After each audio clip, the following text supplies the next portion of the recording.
Uri, still reeling from the revelation of the DNA test. And the nightmares that feel more like forgotten memories, walks aimlessly through the bustling streets. His mind is a whirlwind of questions. Who am I? Why did my mother keep this from me? What happened at Hadiel Hospital all those years ago? Determined to find answers, he decides to visit Hadiel Hospital. As he enters, memories start flooding back familiar hallways, the scent of antiseptics, the peculiar green of the waiting room chairs. Uri feels a shiver down his spine. He approaches the reception desk and asks to see any records related to a missing child from 20 years ago. But the receptionist, suspicious and unwilling, turns him away, saying that those records are confidential. Frustrated but not defeated, Uri decides to investigate on his own. As he sneaks through the hospital corridors, he overhears a conversation between two nurses. They mention an old storage room that houses dusty, forgotten files. Uri's heart races. He knows this could be the lead he needs.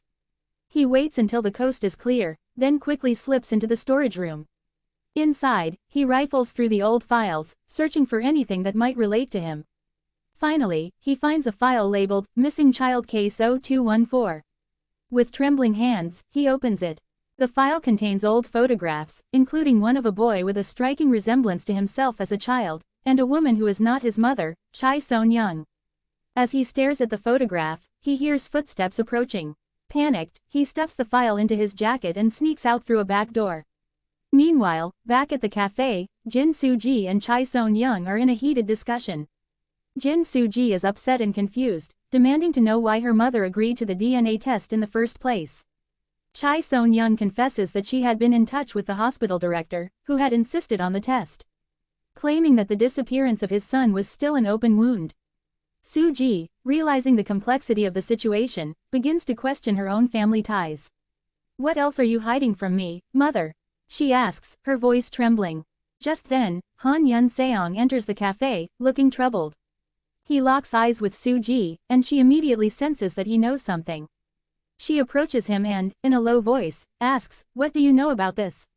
Yun-seong hesitates, but then admits that he has been investigating the missing child case as well.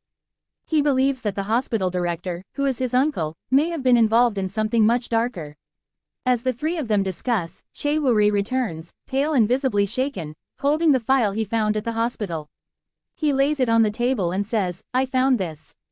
It's about a missing child from 20 years ago. The boy in the picture. It's me." The room falls silent as everyone processes this new information. Chai Son-young gasps and covers her mouth, tears welling up in her eyes. "I wanted to protect you," she whispers, her voice barely audible.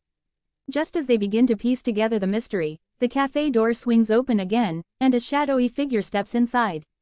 It's the hospital director himself, his face stern and unyielding. "You're all meddling in things you don't understand," he warns, his voice cold. "Leave this alone, or you'll regret it." The tension in the room is palpable. Uri, his eyes filled with defiance, steps forward. "No," he says firmly. "We deserve to know the truth. And we will find it, no matter what." The episode ends on a cliffhanger, leaving viewers on the edge of their seats, eager to find out what secrets the hospital director is hiding and how Uri and his friends will uncover the truth about his past.